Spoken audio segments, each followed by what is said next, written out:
റിയൽമിയുടെ Realme Narzo 70 Pro 5G എന്ന പുതിയൊരു smart phone ഇപ്പം ഇന്ത്യൻ മാർക്കറ്റിൽ ലോഞ്ച് ചെയ്തിട്ടുണ്ട്. 20,000 രൂപ പ്രൈസ് റേഞ്ചിലാണ് ഈ ഫോൺ വരുന്നത്. ഈ ഒരു വീഡിയോയിൽ നമ്മൾ നോക്കാൻ പോകുന്നത് റിയൽമി നാർസോ 70 Pro എന്നുള്ള സ്മാർട്ട് ഫോണിന്റെ ഒരു സ്പെസിഫിക്കേഷൻ അനാലിസിസ് ആണ്. വീഡിയോ തുടങ്ങുന്നതിന് മുമ്പ് പറയാനുള്ള ഒരു കാര്യം എന്താ വെച്ചാൽ, നിങ്ങൾ ടെക് വാർത്തകൾ ഫോളോ ചെയ്യാൻ താല്പര്യമുള്ളവരാണെന്നുണ്ടെങ്കിൽ നമ്മുടെ വാട്സ്ആപ്പ് ചാനലിലോ അല്ലാന്നുണ്ടെങ്കിൽ ടെലഗ്രാം ചാനലിലോ ജോയിൻ ചെയ്യാവുന്നതാണ്. താഴെ ഡിസ്ക്രിപ്ഷനിലും അതുപോലെ തന്നെ കമന്റ് ബോക്സിലും നമ്മുടെ വാട്സ്ആപ്പ് ചാനലിന്റെയും അതുപോലെ തന്നെ ടെലഗ്രാം ചാനലിന്റെയും ഒക്കെ ലിങ്കും കാര്യങ്ങളൊക്കെ കൊടുക്കുന്നുണ്ട്. അവിടെ റെഗുലർ ആയിട്ടുള്ള ടെക് അപ്ഡേറ്റ്സും കാര്യങ്ങളൊക്കെ ലഭിക്കുന്നതായിരിക്കും.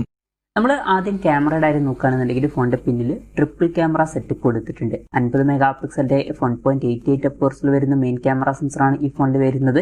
ഇത് സോണി IMX 890യുടെ സെൻസറാണ്. ഈ ഒരു സെൻസർ എന്ന് പറഞ്ഞാൽ അത്യാവശ്യം നല്ലൊരു സെൻസർ തന്നെയാണ്. അതും 20,000 രൂപയ്ക്ക് താഴെ വരുന്നു എന്നുള്ളത് എടുത്തു പറയേണ്ട ഒരു കാര്യം തന്നെയാണ്. അപ്പം ഈ ഒരു പ്രൈസ് റേഞ്ചിൽ വളരെ മികച്ച ഒരു മെയിൻ ക്യാമറ സെൻസർ കൊടുത്തിട്ടുണ്ട്. അതുപോലെ തന്നെ ഇതിൽ OSന്റെ സപ്പോർട്ടും വരുന്നുണ്ട്. സെൻസർ സൈസ് വരുന്നത് 1/1.56 ഇഞ്ചാണ്.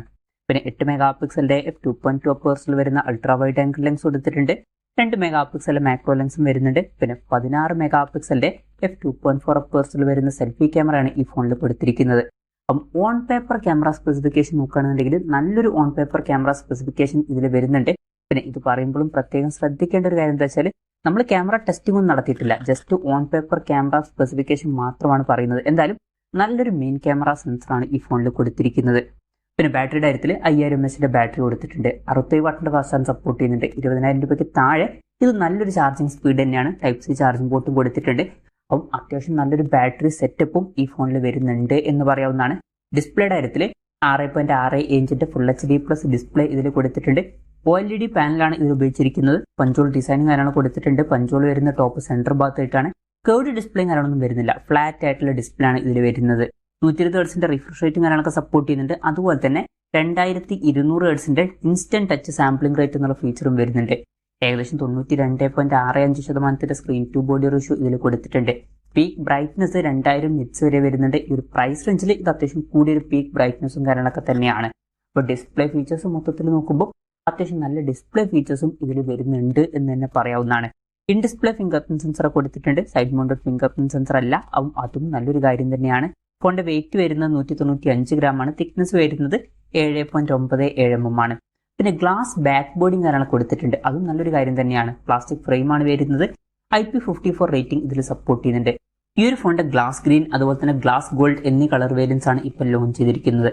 ഇനി പ്രോസസറിന്റെ കാര്യത്തിലോട്ട് വരികയാണെന്നുണ്ടെങ്കിൽ MediaTek Dimensity 7050 എന്ന പ്രോസസർ ഇതിൽ കൊടുത്തിട്ടുണ്ട്. 20,000 രൂപയ്ക്ക് താഴെ ഇത് അത്യാവശ്യം നല്ലൊരു പ്രോസസർ തന്നെയാണ്. ഈ ഒരു പ്രൈസ് റേഞ്ചിൽ iQOO Z9 MediaTek Dimensity 7200 എന്ന പ്രോസസർ വരുന്നുണ്ട്. അത് ഇതിനേക്കാൾ കുറച്ചും കൂടി ബെറ്റർ ആയിട്ടുള്ള പ്രോസസറാണ്. അതുകൊണ്ടാണ് നമ്മൾ എടുത്തു പറയേണ്ട ഫീച്ചേഴ്സിൽ ഇത് ഉൾപ്പെടുത്താത്തത്. ഈ ഒരു പ്രൈസ് റേഞ്ചിൽ എന്തായാലും അത്യാവശ്യം നല്ലൊരു പ്രോസസർ തന്നെയാണ് MediaTek Dimensity 7050 എന്ന പ്രോസസർ. അപ്പോൾ നല്ലൊരു ക്യാമറ സ്പെസിഫിക്കേഷന്റെയും അതുപോലെ തന്നെ ബാറ്ററിയുടെയും ഡിസ്പ്ലേയുടെയും കൂടെ നല്ലൊരു പ്രോസസറും ഇതിൽ കൊടുത്തിട്ടുണ്ട്. പിന്നെ 9 5G ബാൻഡ്സും കാര്യങ്ങളൊക്കെ വരുന്നുണ്ട്. 5G സപ്പോർട്ട് ഉണ്ട്. ബേസ് വേരിയന്റിൽ 8GB റാമും 128GB ഇന്റേണലും ആണ് വരുന്നത്. 8GB റാമും 256GB ഇന്റേണലും കൊടുത്തിട്ടുണ്ട്. LPDDR4Xന്റെ റാമാണ് ഇതിൽ ഉപയോഗിച്ചിരിക്കുന്നത്. UFS 2.2 സ്റ്റോറേജ് ടൈപ്പ് ആണോ അല്ലാന്നുണ്ടെങ്കിൽ UFS 3.1 സ്റ്റോറേജ് ടൈപ്പ് ആണോ എന്നുള്ള കാര്യങ്ങൾ കറക്റ്റ് അറിയാൻ കഴിഞ്ഞിട്ടില്ല.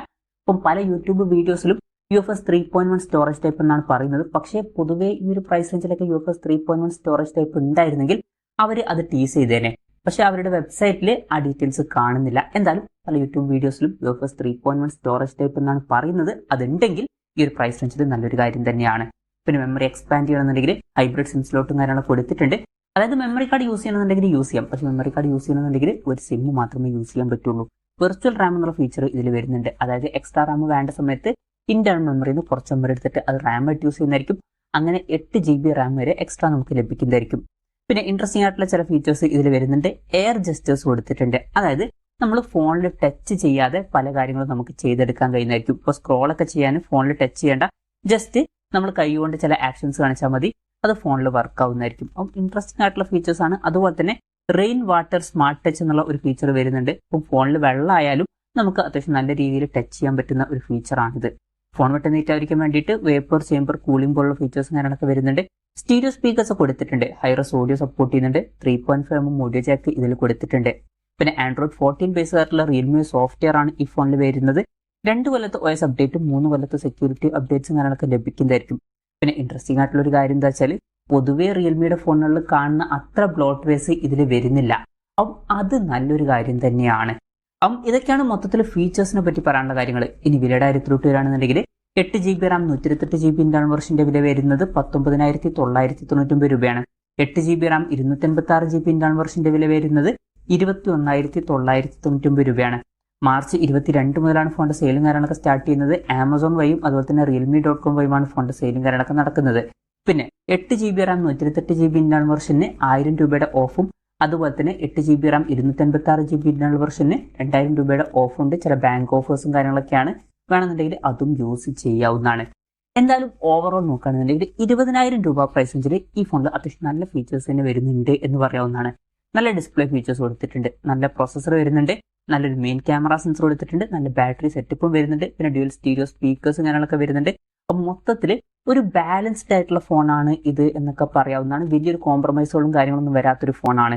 എന്തായാലും ഈ ഒരു പ്രൈസ് റേഞ്ചിൽ ഇത് നല്ലൊരു ഓപ്ഷൻ ആയിട്ടാണ് എനിക്ക് തോന്നിയിട്ടുള്ളത്. ഇതിന്റെ കൂടെ iQOO Z9 എന്നുള്ള സ്മാർട്ട് ഫോണും വരുന്നുണ്ട്. എന്തായാലും ഈ ഒരു പ്രൈസ് റേഞ്ചിൽ ഇതും നല്ലൊരു ഓപ്ഷൻ തന്നെയായിട്ടാണ് എനിക്ക് തോന്നിയിട്ടുള്ളത്. എന്തായാലും ഈ ഒരു ഫോണിനെ പറ്റിയിട്ടുള്ള നിങ്ങളുടെ അഭിപ്രായം ജസ്റ്റ് ഒന്ന് കമന്റ് ചെയ്യുക.